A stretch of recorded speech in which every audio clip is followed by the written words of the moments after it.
Hola, hola, it's your girl Erica from America. Welcome to the Confidence Chronicles podcast. This podcast is all about helping you stand in who you are, stop giving a fuck what people think about you, start standing as your fully expressed self, girl. As you are, as is, there is no filter needed. You are fucking awesome. And I am here to remind you, I'm a confidence coach and I'm a bold stand for confidence. And I cannot wait to dig into today's episode with you.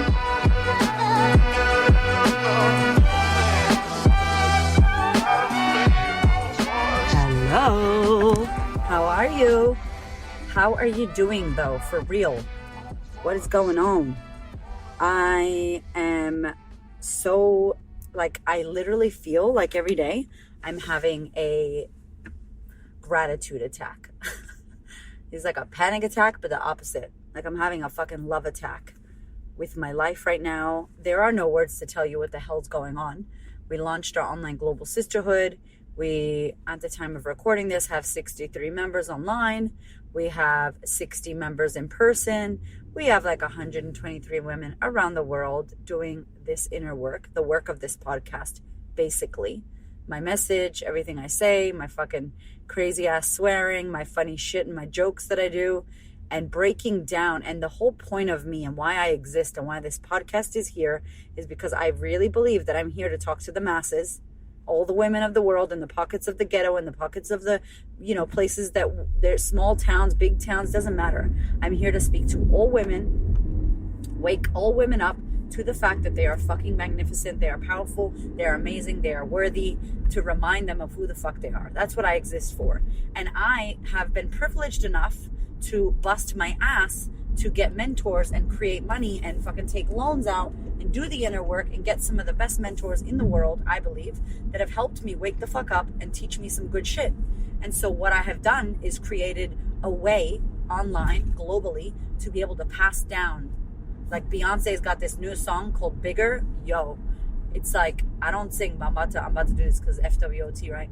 She says you be the roots, I'll be the tree. Pass down the fruit that was given to me. Legacy. What? Watch out. Bigger. And it's amazing. Okay? It's basically what I'm trying to tell you. The fact is, when you have information that sets you free and changes your fucking life, how can you get it to other people fast? My darling, really quickly, if you are enjoying this podcast, I want to let you know that you can take this work deeper. There is something that I've created called the Sistahood. Doesn't matter if you're in Melbourne, Australia, where I am, or if you are around the globe. We have women in over 11 countries doing the work of this podcast, working on their shit, unraveling the thoughts, the feelings, the beliefs, and everything that keeps us stuck and not standing in our fully expressed self. I want to give you the opportunity to join me. Let me coach you. Let's do the work together and dig deeper into this. If you are interested, please head over to thequeenofconfidence.com, click on Sisterhood, and make that shit happen, my love. I cannot wait to work with you and watch you change your fucking life. Y'all know, if you're listening to my podcast or you follow me on Instagram, this is all I talk about. This is all I'm interested in. It is ridiculous. So if you have not heard that Beyonce song, go and jam out to it. I actually can't listen to it without crying. Some days that shit's on repeat. Shout out to Beyonce for making such an amazing, amazing song. The lyrics are out of control. So yes, that's where I'm at. Life is good. Things are amazing. My message is getting across literally the globe. And I'm just really, really excited for what this shit is going to do for the women of the world in the next, 6 months. My goodness. Today's episode is very near and dear and important. It was actually something that I've been dying to talk about, and there are so many things to talk about. And I intuitively podcast. I have all my thoughts and ideas somewhere, but I kind of feel through what needs to be talked about. And I'm someone who's very much on the pulse of the thing. So if there's something that comes up for me or my clients, my ass is talking about it on Instagram, on the podcast, everywhere. It needs to be talked about now.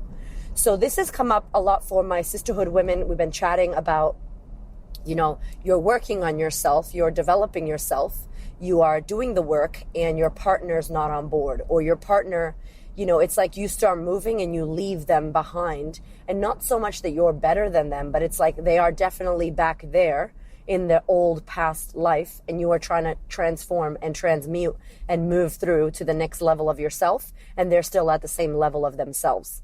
And so it's tricky, because what do you do, right? And I got a few of my clients in Melbourne Sisterhood, in Global Sisterhood, clients that I've seen one-on-one. Questions I've gotten on over the years through doing this work is like, how do you and how do you get your partner to back you, or to ride the ride with you when you're working on yourself and developing yourself? And let me tell you something. I am so blessed, because my husband, like, our relationship, that shit's like a unicorn. Like, there are not many people like me and Hamish, our relationship. I know there's not. Does that mean it doesn't exist? No. But I believe that we've got something that not a lot of people have in regards to our relationship. And we're actually going to do a podcast together about a few things about our relationship, behind the scenes, just to give you a heads up and see how we work. Because it's very important. I know some guys listen to this podcast, and it's very important to understand that it is a co-creation, two of you. If you're in a relationship, it's the responsibility of both parties. The problem is here that the person that's working on themselves hardcore, like for me, a lot of my women are working on themselves and the husbands are not.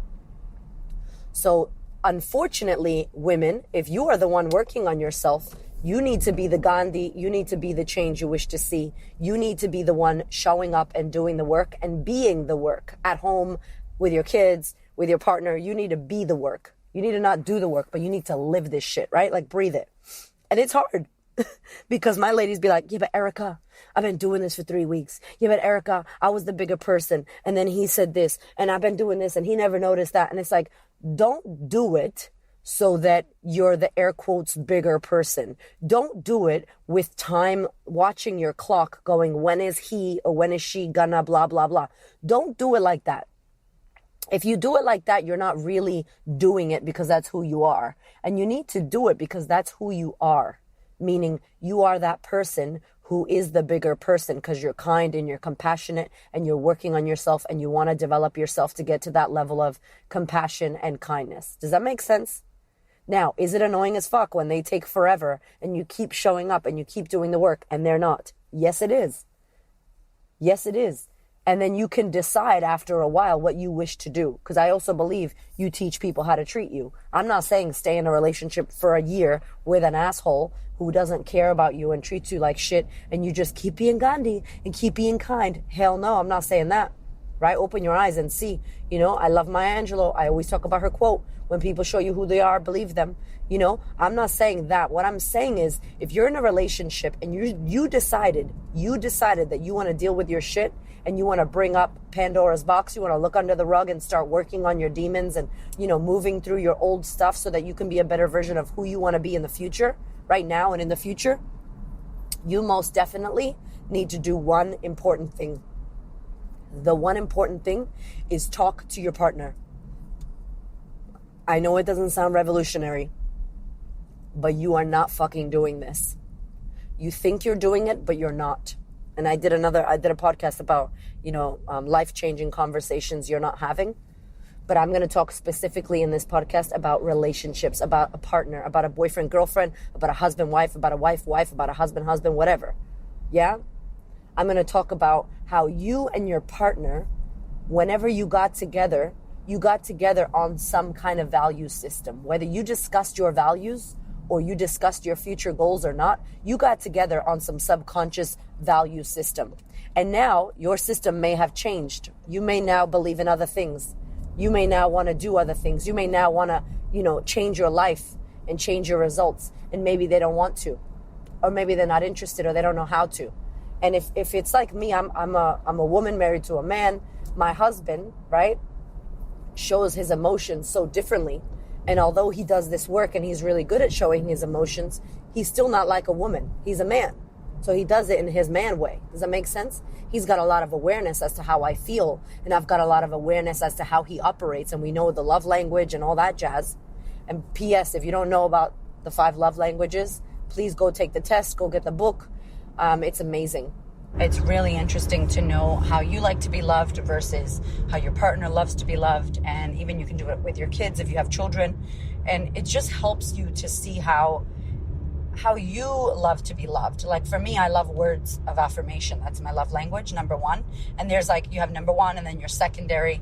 And my first is like, I love when my husband walks in and goes, you look so beautiful today, or says something beautiful to me because I'm a communicator.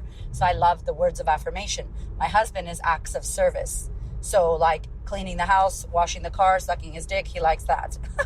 And I'm like, when he cleans my car, he's like, I washed your car. I'm like, I don't care. Like that does not make me happy.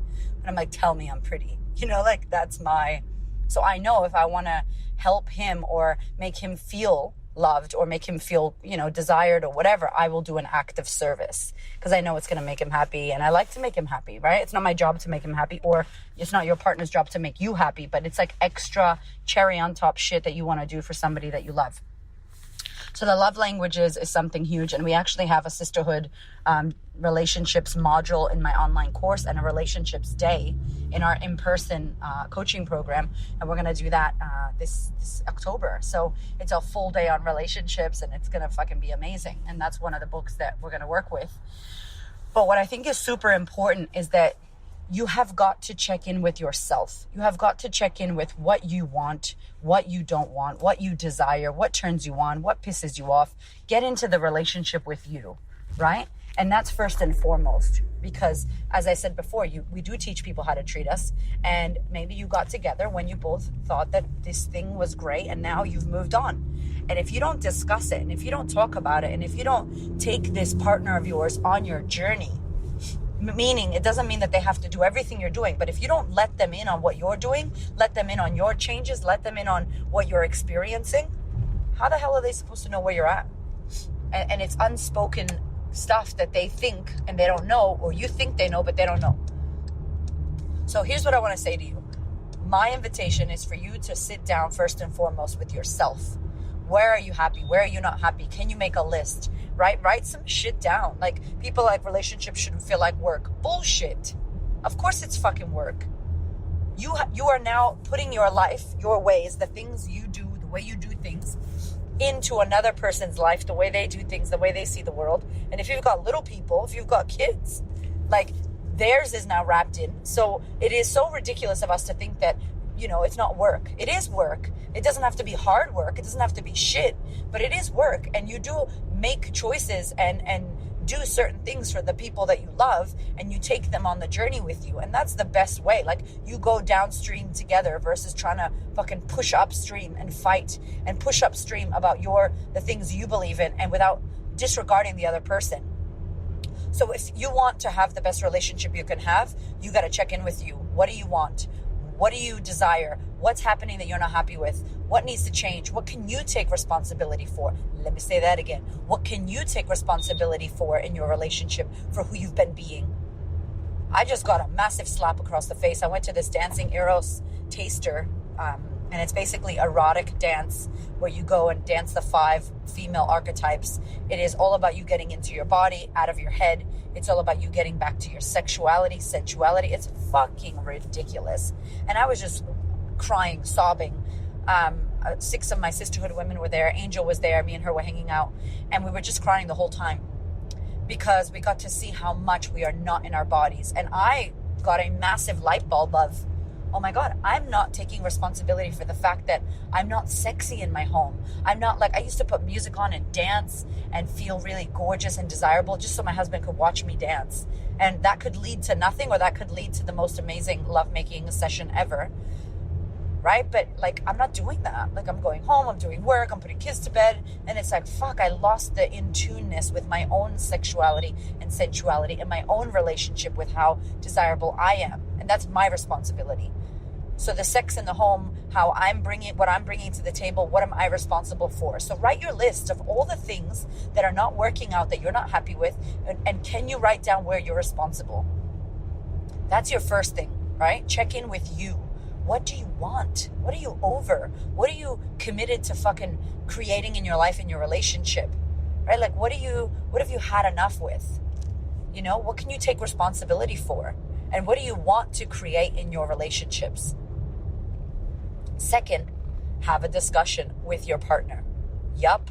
And when I say discussion, y'all know I've said this before on the podcast. I mean block out 4 hours. I mean get those little mofos, aka your kids or furry babies, looked after. I mean have no phones, no distractions, no fucking TV. Get a paper and pen, eye to eye. Hola, hello, how are you, partner? Let's do the damn thing. Here's something I prepared earlier. And you start the conversation and listen to that podcast, Conversations You're Not Having If You Need Help.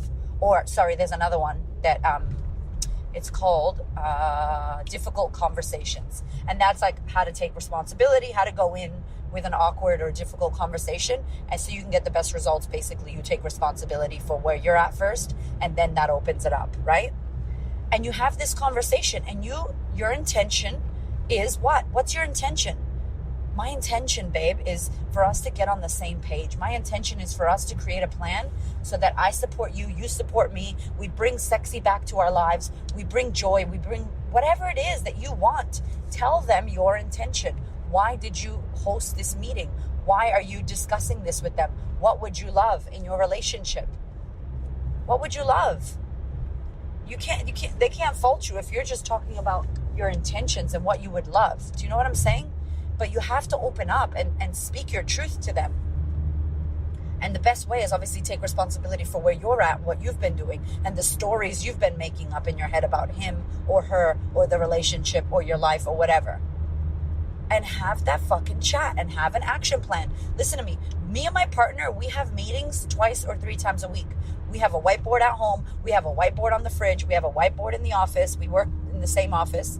Like, we don't play. We are intentionally creating conversations so that we can connect ourselves better and get the desirable outcomes that we want. And we all have goals. We have dreams. We have things we need to do. And we meet. We talk about finances. We talk about the kids. We talk about our schedule. I'm the schedule queen. I get him scheduled. We work shit out. He talks about the money. What are we doing with this? Paying off our debt. Okay, cool. I'm event planning. Like, we work our shit out. We try to book holidays now because we're so fucking busy that we don't take our kids for a weekend in Victoria somewhere. And that's important, right?